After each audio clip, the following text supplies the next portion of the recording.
We got Sebastian on the line.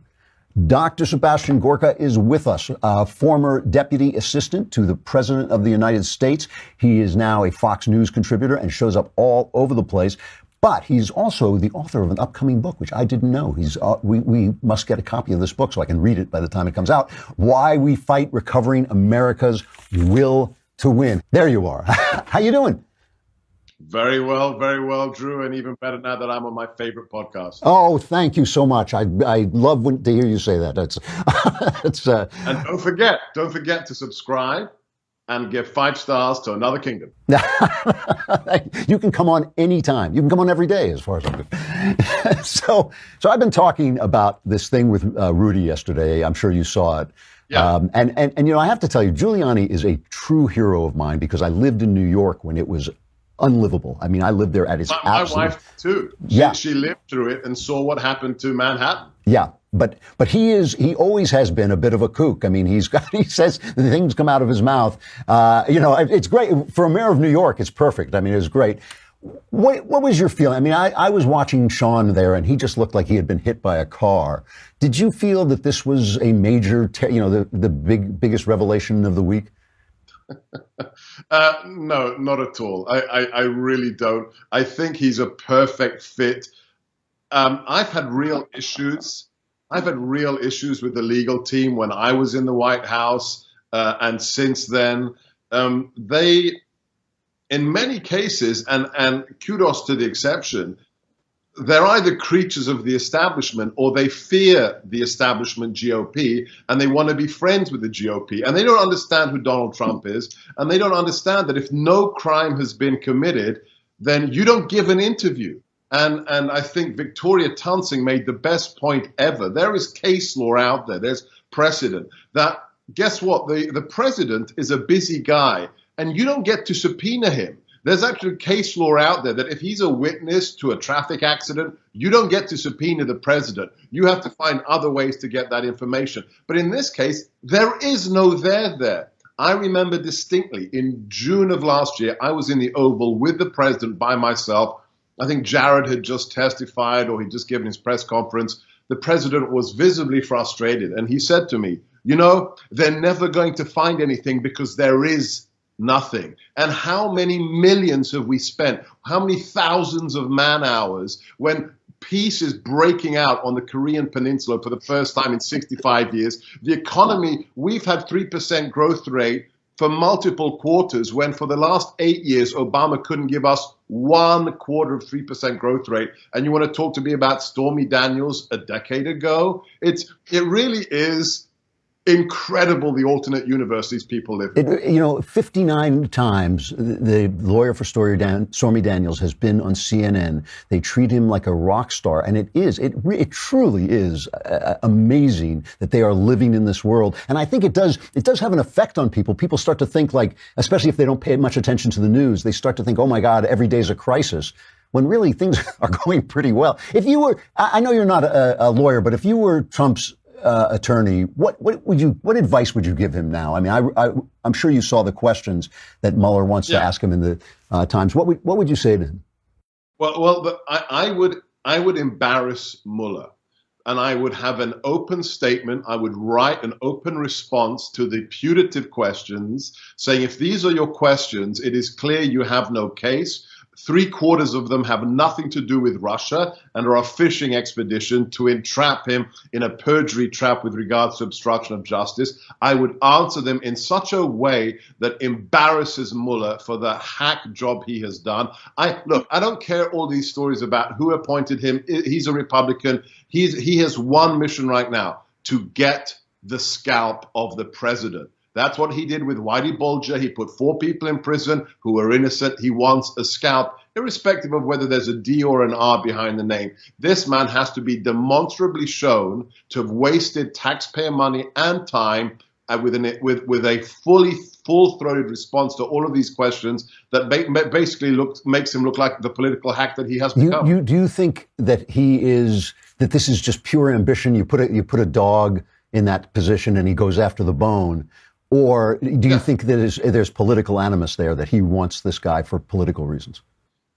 I'll say the most important thing that the media does not dwell on at all. Even the conservative media, with the odd exception, we have amazing people like Sarah Carter, Molly Hemingway, some great reporters out, Lee Smith.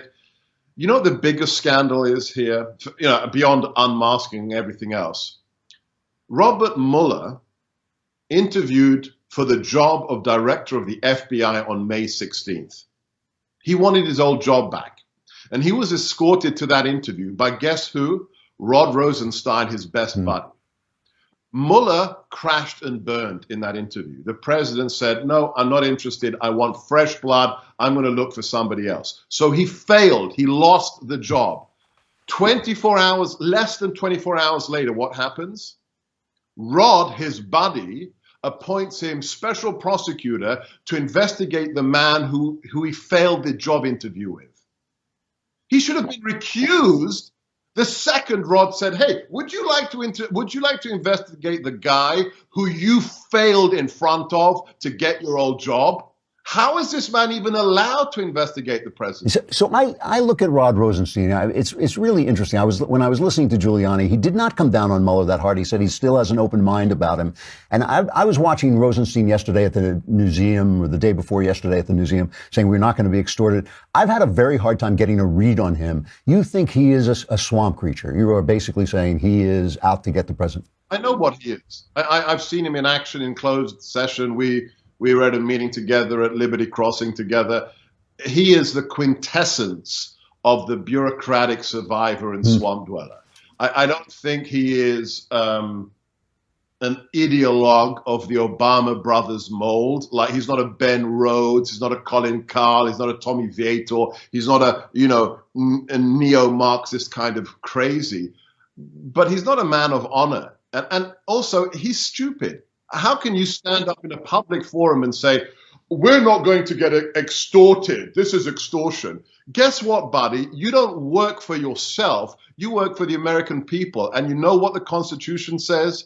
The Congress has oversight over you. And to say that's extortion, that the body that is supposed to oversee you can't see the documents that pertain to things they wish to see, that's just dumb. He did say that. He said we don't want Congress going through our files. It was. I think they're afraid.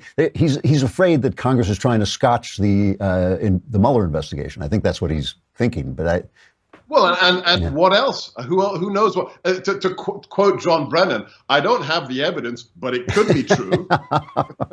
So you wrote a piece that I thought was a really interesting piece, saying that Putin has achieved his goals. Would you lay out why you say that? Sure. So this was on Sunday morning in the Hill. And it's just based upon the facts. This isn't my opinion. If you look at the report that's come out of Congress, if you look at all the investigations from the IG of the Department of Justice, we now know, this is a fact, Russian operatives placed disinformation propaganda in the Christopher Steele dossier. Okay, all the lies about what Donald Trump did in Moscow came from Russian government sources.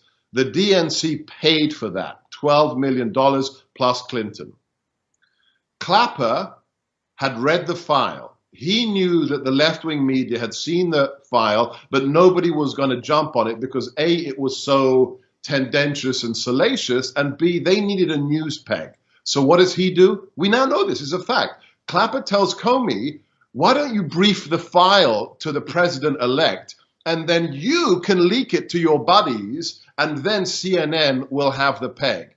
Clapper lied in front of Congress, saying he never briefed it to the press. Now he's admitted to Congress that, yes, he told Jake Tapper. So what do we have? We have a misinformation propaganda dossier from Moscow effectively being leveraged by the media and the head of the head of national intelligence and the director of the FBI. And then we have the most outrageous skunk of a man, John Brenan, who voted for the Communist Party candidate in 1976, go on live television within months of leaving office and saying, I don't have any evidence, but Putin could be blackmailing the president. Yeah. That is doing Putin's work for him.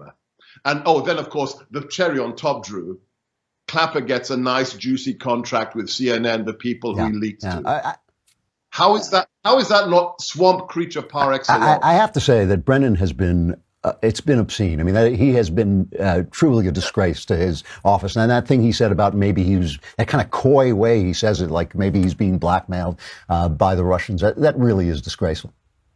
Maybe John Brennan is a pedophile. Exactly, I don't have the exactly. evidence. I mean, but maybe he is.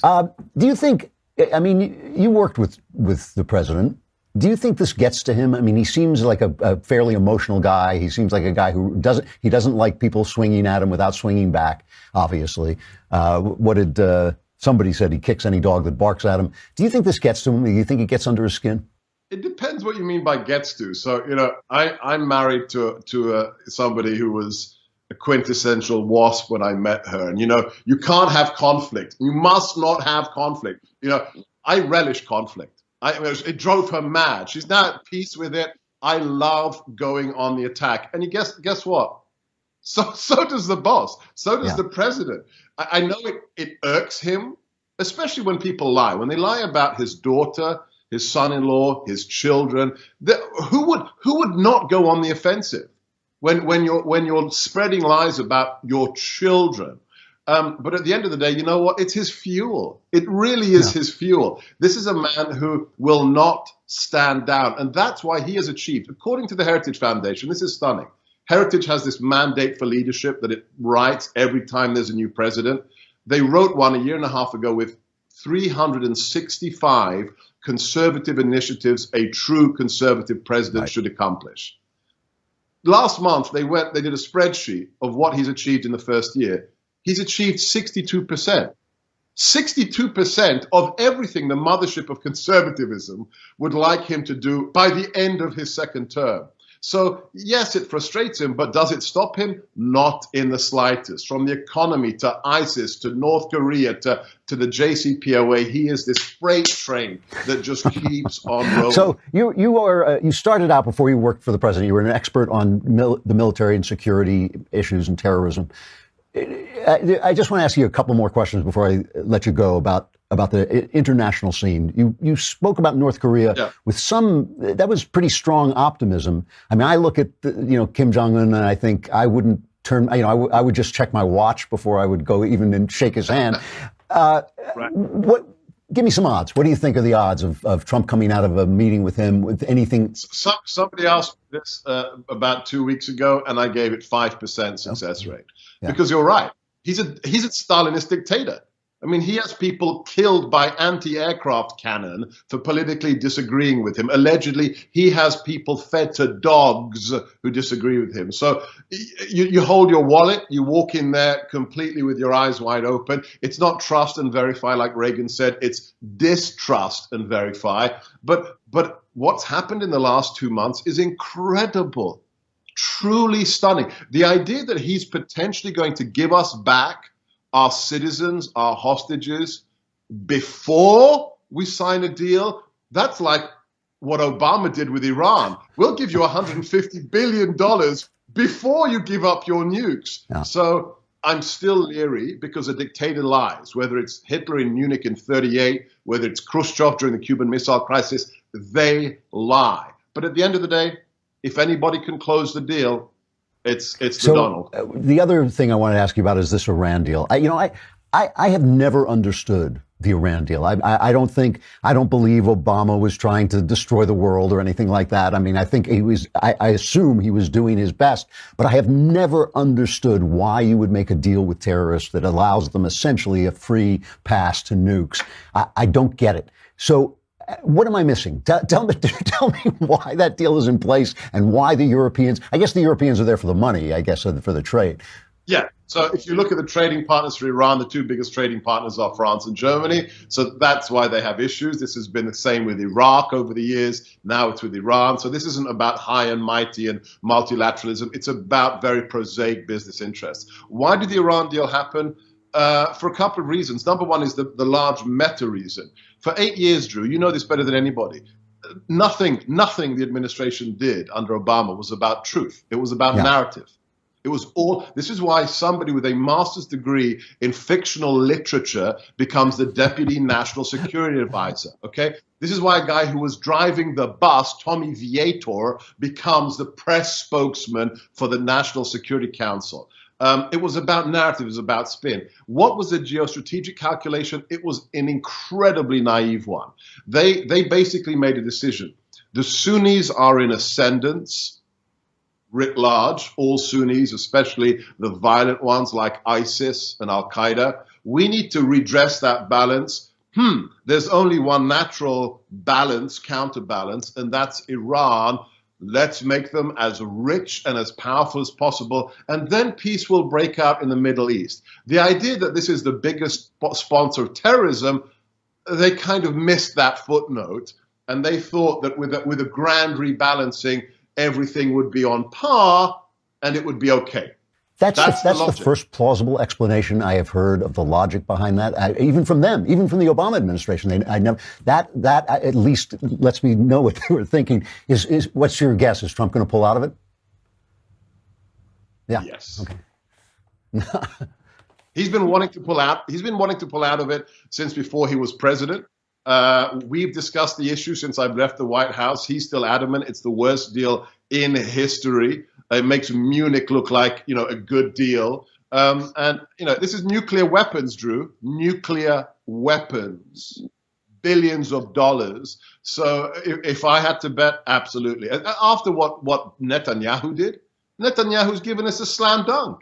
Total slam. And the fact that Tommy and Rhodes can't actually get their act together. One of them is tweeting, "Oh, we knew this before the deal. We knew they were lying." And Vieta says, "None of this is true. Bibi's making this stuff up." Hey, guys, you better get your story straight, okay? Because either you're lying or somebody else is, and you can't get your act together. So this is just fun to watch. You have whether you voted for him or not, give the man credit.